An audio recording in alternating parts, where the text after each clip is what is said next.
Hello दोस्तों, आपका स्वागत है हमारे यूट्यूब चैनल मिशन एयरमैन में। हम एयरफोर्स के लिए और एसएससी के लिए जीके की एक 1000 क्वेश्चन की सीरीज़ लाने जा रहे हैं। यदि आप सपोर्ट करते रहे तो और इंग्लिश के एमटीएस के लिए मॉक टेस्ट भी आपको आगे देखने को मिलेंगे। Please share and support. पहली वीडियो है, कृपया 100 लाइक तक पहुंचा दें। तो चलिए पहले क्वेश्चन पे बढ़ते हैं। टिहरी बांध किस राज्य में है? Tehri dam is in which state? Option number A Himachal Pradesh, option number B Uttar Pradesh, option number C Uttarakhand, option number D Jammu Kashmir. जल्दी से आंसर दीजिए आप लोग कमेंट में। तो इस क्वेश्चन का सही आंसर है option number C Uttarakhand. Uttarakhand में है यह टिहरी बांध, जो कि भागीरथी नदी पर बना हुआ है। अब अगले क्वेश्चन पे चलते हैं, क्वेश्चन नंबर 2 पर। भारत में बनाई गई पहली चलचित्र कौन सी है? Which is the first movie made in India? Option number A Alam Ara, option number B Pundalik, option number C Raja Harishchandra, option number D Devdas. जल्दी से कमेंट में इसका आंसर दीजिए आप लोग। तो इस क्वेश्चन का आंसर ये है option number C Raja Harishchandra, जो कि 1913 में बनाई गई थी मूवी राजा हरिश्चंद्र। ये किसने बनाई थी? ये बनाई थी दादा साहब फाल्के ने। इस वजह से दादा साहब फाल्के अवार्ड फिल्मी दुनिया का सर्वश्रेष्ठ अवार्ड है। ओके, अब आगे चलते हैं अगले क्वेश्चन पे, क्वेश्चन नंबर 3 पर। आपातकाल की घोषणा अधिकतम कितनी अवधि तक की हो सकती है? What is the maximum period of emergency that can be declared? Option number ए 2 माह, ऑप्शन नंबर बी 6 माह, ऑप्शन नंबर सी 12 माह, ऑप्शन नंबर डी कोई सीमा नहीं। जल्दी से आंसर दीजिए कमेंट में। तो इस क्वेश्चन का आंसर हो जाएगा कोई सीमा नहीं, option number D. Okay, no limit. आपातकाल की कोई लिमिट नहीं होती है। यदि कोई ख़राब कंडीशन चल रही है देश में, या मनी की कंडीशन, या युद्ध वगैरह चल रहे हैं, तो आपातकाल लगा दिया जाता है। तो उसकी कोई सीमा नहीं होती कि ये कब तक लगा रहेगा। मंत्रिमंडल या राष्ट्रपति चाहे तो जल्दी हटा सकता है। अगर उसे लगाना है, कंडीशन सही नहीं हुई है, तो वो कितना भी लंबा खींच सकता है। जैसे कि पंजाब में 5 साल का आपातकाल लगा था, तो इसकी कोई निर्धारित समय सीमा नहीं है। अब चलते हैं क्वेश्चन नंबर 4 पर। क्वेश्चन नंबर 4 पर चलते हैं। संसार की सबसे ऊंची चोटी कौन सी है? Which is the highest peak in the world? Option number A Kanchenjunga, option number B K2, option number C mount Everest, option number D mount Alps. जल्दी से कमेंट में इसका आंसर दीजिए। तो इस क्वेश्चन का सही आंसर हो जाएगा माउंट एवरेस्ट। माउंट एवरेस्ट दुनिया की सबसे ऊंची चोटी है, जिसकी ऊंचाई है 8,848 मीटर। ओके, और जैसे क्वेश्चन ये पूछ देता है कि भारत की सबसे ऊंची चोटी कौन सी है, तो वो है कौन सी? K2। ठीक है, K2 गॉडविन ऑस्टिन। हाँ, अब अगले क्वेश्चन पे चलते हैं, क्वेश्चन नंबर 5 पर। तो भारत में किस राज्य की कुल भूमि के 90% भाग में वन है? 90% of the total land of which state in India is forest? Option number A Arunachal Pradesh, option number B Madhya Pradesh, option number C Assam, option number D Mizoram. तो जल्दी से कमेंट में इसका आंसर दीजिए आप लोग। तो इसका आंसर हो जाएगा मिज़ोरम। मिज़ोरम में वहाँ की भूमि, जो वहाँ पे लोग रहते हैं, वहाँ की भूमि जो टोटल भूमि है, टोटल भूमि का 90% भाग में वन है। इस वजह से मिज़ोरम के मासिन राम में सबसे अधिक वर्षा होती है, वनों की वजह से ही तो वर्षा होती है, इस वजह से वहाँ पे सबसे अधिक वर्षा होती है। लेकिन एक क्वेश्चन ये भी पूछा जाता है, CHSL में पूछा गया था 2021 में ही, कि भारत में सबसे ज़्यादा वन क्षेत्र कौन से प्रदेश में घेरता है, तो वो है मध्य प्रदेश। मध्य प्रदेश में सबसे ज़्यादा एरिया वाइज, अगर एरिया वाइज लेंगे तो मध्य प्रदेश में सबसे ज़्यादा वन है, इस वजह से इसका आंसर मध्य प्रदेश था। लेकिन यदि ये भारत में किस राज्य की कुल भूमि के 90% भाग में वन है, ये पूछ दिया जाए तो मिजोरम है इसका आंसर। ओके, क्वेश्चन नंबर 6 पे चलते हैं। लोकसभा में किस राज्य के सबसे अधिक सदस्य हैं? क्वेश्चन का नंबर थोड़ा गलत हो गया है टाइप, तो चलिए कोई ना, उस पर ध्यान मत दीजिए। Which state has the maximum members in the Lok Sabha? Option number A Maharashtra, option number B Bihar, option number C Madhya Pradesh, option number D Uttar Pradesh. जल्दी से कमेंट में इसका आंसर दीजिए आप लोग। तो इसका आंसर तो देखिए सबको पता ही होगा, जहाँ की पॉपुलेशन ज़्यादा है तो उस जगह के सदस्य भी मतलब ज़्यादा होने चाहिए, ठीक है। तो उत्तर प्रदेश की पॉपुलेशन सबसे ज़्यादा है, इस वजह से उत्तर प्रदेश इसका आंसर होगा, ठीक। उत्तर प्रदेश, उत्तर प्रदेश के लोकसभा में कितने सदस्य हैं? 80, और राज्यसभा में है 31, और विधानसभा में है 404। चलिए अगले क्वेश्चन पे चलते हैं। सर्वाधिक व्यस्त समुद्री व्यापार मार्ग निम्नलिखित में से कौन सा है? Which of the following is the busiest sea trade route? Option number A Suez नहर, ऑप्शन नंबर बी आसा अंतरीप, ऑप्शन नंबर सी दक्षिण अटलांटिक मार्ग, ऑप्शन नंबर डी उत्तर अटलांटिक मार्ग। चलिए जल्दी से आंसर दीजिए इसका। तो इसका आंसर हो जाएगा ऑप्शन नंबर डी उत्तर अटलांटिक मार्ग। ओके, उत्तर अटलांटिक मार्ग में अपने यहाँ सबसे ज़्यादा व्यापार होता है, अपने यहाँ का निर्यात और आयात उत्तर अटलांटिक मार्ग से सबसे ज़्यादा व्यापार होता है, और कई देशों का भी व्यापार और निर्यात, आयात और निर्यात दोनों होते हैं, इस वजह से ये सबसे व्यस्त मार्ग है समुद्री व्यापार का। ओके, अब अगले क्वेश्चन पे चलते हैं। सबसे लंबी तटीय रेखा किस प्रांत की है? Which province has the longest coast line?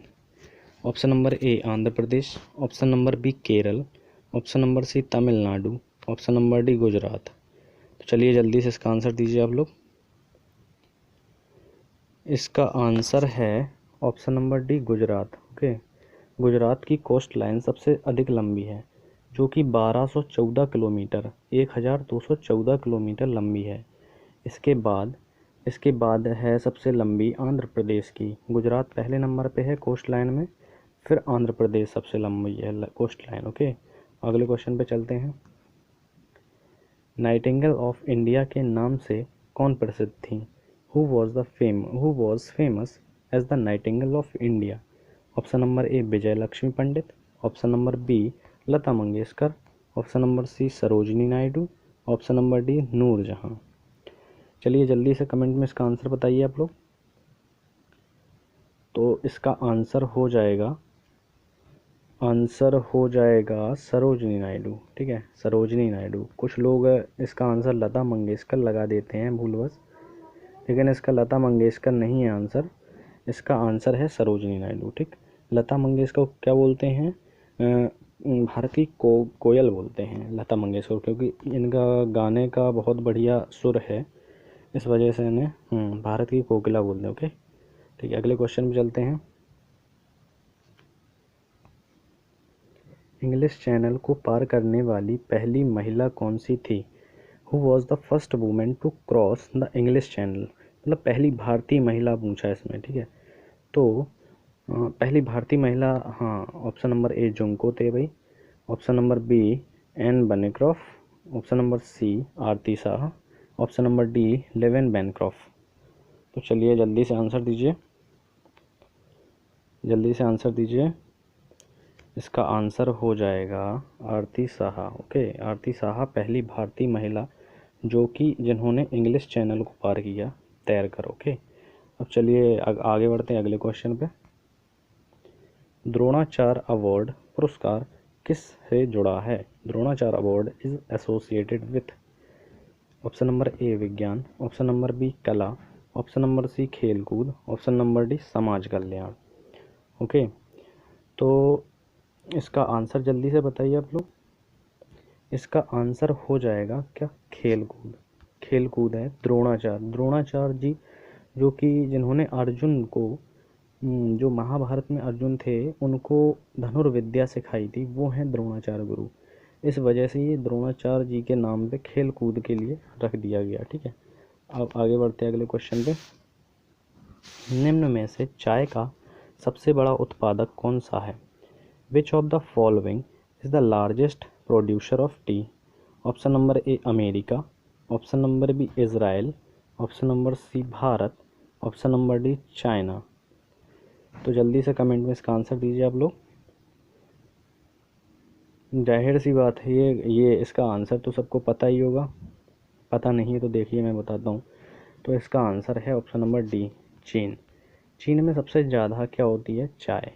और अगर बात कर दे कॉफ़ी की, कॉफ़ी कहाँ पर सबसे ज़्यादा होती है विश्व में, तो वो होती है ब्राज़ील में। ठीक है, ओके, अब अगले क्वेश्चन पे चलते हैं। और हाँ, अमेरिका में सबसे ज़्यादा क्या होता है, सोयाबीन। ठीक है, हाँ, अब आगे बढ़ते हैं। विश्व वन्य प्राणी दिवस मनाया जाता है। When is world wildlife day celebrated? Option number A 8 मई, option number B 15 March, option number C 3 March, option number D 12 November. चलिए जल्दी से इसका आंसर दीजिए आप लोग। तो इसका आंसर हो जाएगा क्या, 3 मार्च। 3 मार्च को क्या मनाया जाता है, विश्व वन्य प्राणी दिवस। ठीक, 3 मार्च। और 8 मई को क्या मनाया जाता है, अंतर्राष्ट्रीय महिला दिवस। और 1 मई को क्या मनाया जाता है, मजदूर दिवस। ओके, और चलिए आगे बढ़ते हैं अगले क्वेश्चन पे। ऋतु परिवर्तन पृथ्वी की किस गति के कारण होता है? Seasons change is due to which speed of the अर्थ?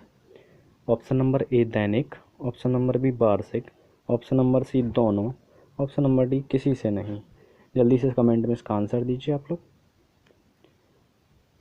तो इसका आंसर हो जाएगा क्या, दैनिक। जो देखिए पृथ्वी की दैनिक गति होती है ना, दैनिक, तो उसके कारण होता है ऋतु परिवर्तन। ओके, ऋतु परिवर्तन उसी के कारण होता है।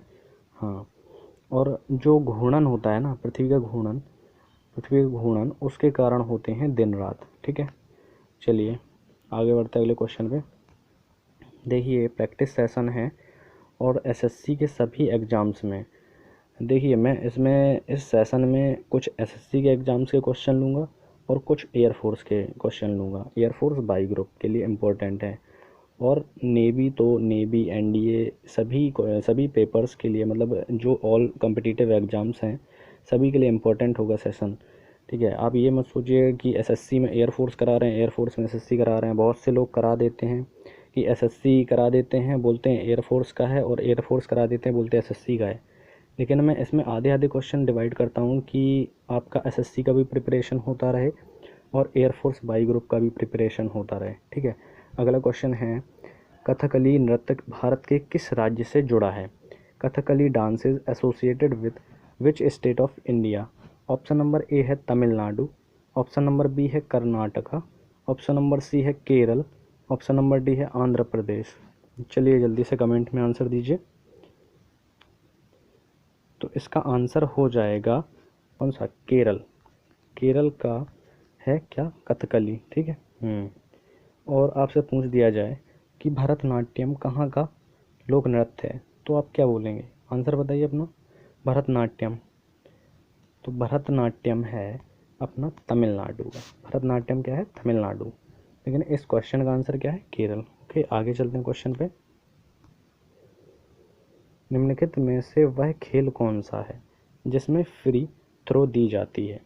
Which of the following is the game in which free throw is given?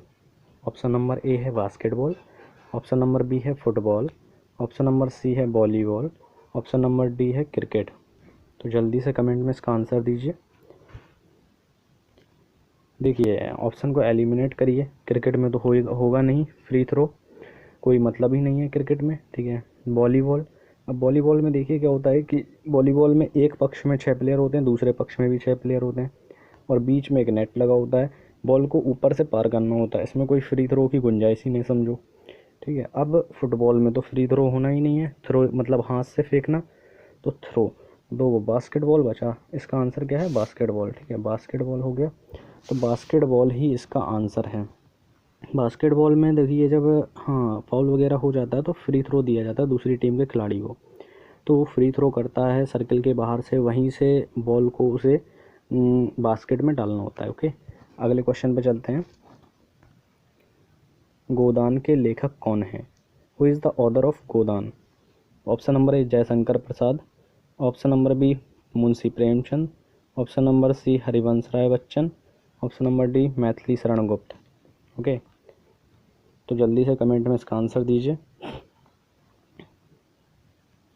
तो इस क्वेश्चन का आंसर है मुंशी प्रेमचंद। मुंशी प्रेमचंद हैं गोदान के लेखक। मुंशी प्रेमचंद की एक दो और इम्पोर्टेंट बुक्स हैं, कौन सी, गबन, जैसे गबन हो गई, और एक बचपन में वो कहानी हुआ करती थी गफूर वाली।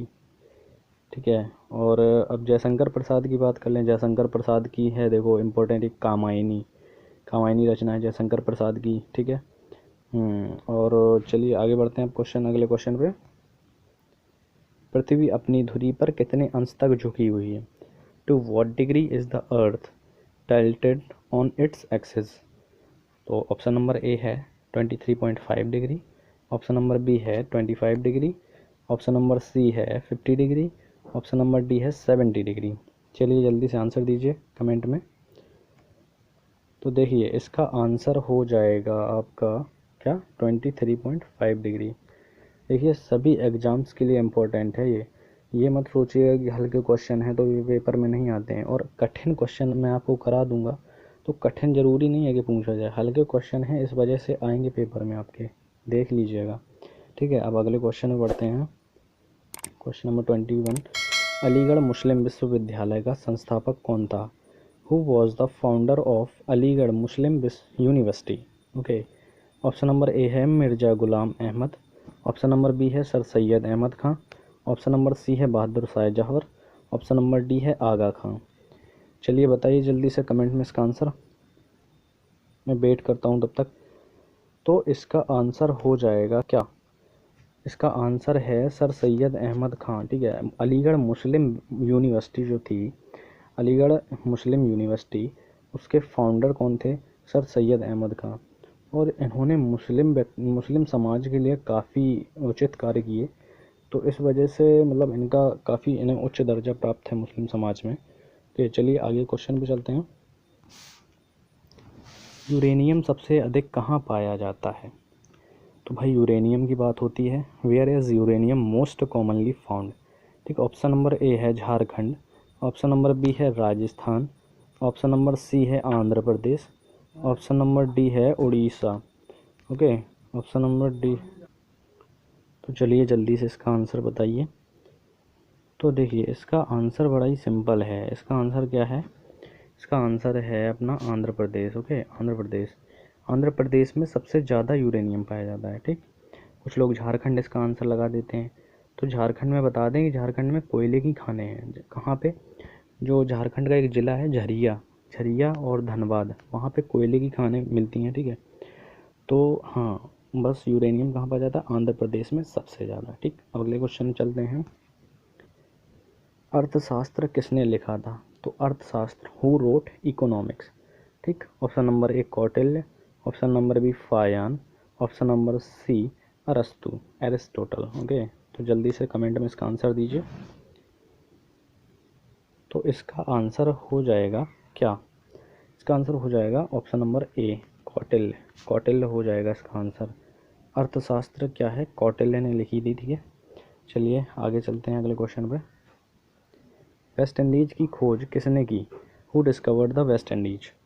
तो option number A Columbus, option number B Pedro Alvares Cabral, option number C Captain Cook, option number D Amundsen. ठीक, तो दोस्तों लाइक और शेयर करते रहिएगा, क्योंकि अभी ऑफलाइन वीडियो ही बना पा रहा हूँ, आप लोगों की सहायता अगर हेल्प मिली थोड़ी बहुत तो उससे मैं ऑनलाइन आने की कोशिश करूँगा। कृपया आप सपोर्ट करिए, सब्सक्राइब ज़रूर करिए। सपोर्ट और सब्सक्राइब बहुत ज़रूरी है, ठीक है। तो इस क्वेश्चन का आंसर हो जाएगा कोलंबस। वेस्ट इंडीज की खोज कोलंबस ने की, ठीक। तो अब आपके मन में आएगा एक विचार और कि कोलंबस ने तो एक और खोज की थी। देखो, कोलंबस ने अमेरिका की खोज भी की थी, कब? 1492 ईस्वी में, ठीक है। हाँ, और भारत की खोज किसने की थी, ये क्वेश्चन भी बनता है। भारत की खोज, ये देखिए एयरफोर्स के लिए बहुत इंपॉर्टेंट क्वेश्चन है। भारत की खोज की थी वास्को डी गामा ने, ठीक है, 1498 ईस्वी में। ओके, अब चलते हैं अगले क्वेश्चन पे। परमाणु ऊर्जा आयोग की स्थापना कब हुई? When was the atomic energy commission established? ठीक, option number A 1948, option number B 1952, option number C 1964, option number D 1974। जल्दी जल्दी आंसर दीजिए इसका। तो इसका आंसर हो जाएगा क्या? 1948। ओके, 1948 बहुत इंपॉर्टेंट क्वेश्चन है ये। परमाणु ऊर्जा आयोग की स्थापना सभी एग्जाम्स में पूछा जाता है। यूपीएससी 2008 में पूछा गया क्वेश्चन है, ठीक है। चलिए आगे बढ़ते हैं अगले क्वेश्चन पे। मुशीरुल हसन जिनका पिछले दिनों निधन हो गया, वे क्या थे? ठीक है, आपसे ये पूछा गया कि वे क्या थे। ओके, तो इसके ऑप्शन नंबर ए है क्रिकेटर, ऑप्शन नंबर बी है गीतकार, ऑप्शन नंबर सी है इतिहासकार, ऑप्शन नंबर डी है संगीतकार। चलिए जल्दी से इसका आंसर कमेंट में दीजिए। तो देखिए इसका आंसर है इतिहासकार। इतिहासकार, ओके। बहुत अच्छे इतिहासकार थे जिनका पिछले दिनों निधन हो गया, ठीक है। चलिए अगले क्वेश्चन पे चलते हैं। अगला क्वेश्चन क्या है? वर्तमान शिक्षा नीति किस वर्ष लागू हुई थी? In which year was the current education policy implemented? ठीक है, देखिए इम्प्लीमेंट बहुत बढ़िया शब्द है इंग्लिश का। तो इम्प्लीमेंट का मतलब होता है कि कोई चीज़, कोई नियम वगैरह लागू करना, ठीक है। हाँ, इंग्लिश भी देखिए कंप्लीट हो रही है आपकी। ओके, तो ऑप्शन नंबर ए है 2001 में, ऑप्शन नंबर बी है 1999 में, ऑप्शन नंबर सी है 1967 में, ऑप्शन नंबर डी है 1986 में। चलिए जल्दी से इसका आंसर दीजिए कमेंट में। तो देखिए इसका आंसर होगा क्या? इसका आंसर होगा 1986 में, ठीक है। 1986 में वर्तमान जो अपनी शिक्षा नीति अभी चल रही है, ये 1986 में लागू हुई थी, ठीक है। अब चलिए आज का सेशन इतना ही रखते हैं। देखिए रोज़ 25 क्वेश्चन होंगे, आप देखना ना भूलें, मोस्ट इम्पोर्टेंट क्वेश्चन है। और अगर आप सपोर्ट करते रहेंगे तो कुछ ही दिनों में एसएससी एमटीएस की जो आगे परीक्षा होने वाली है उसका आपको इंग्लिश का मॉक टेस्ट ज़रूर मिलेगा। बहुत से स्टूडेंट्स को इंग्लिश में बहुत प्रॉब्लम होती है। चलिए, मैं आप लोग सपोर्ट करते रहिए बस, ठीक है। बस मैं इतना ही कहना चाहूँगा। जय हिंद। मिशन एयरमैन में आपका धन्यवाद।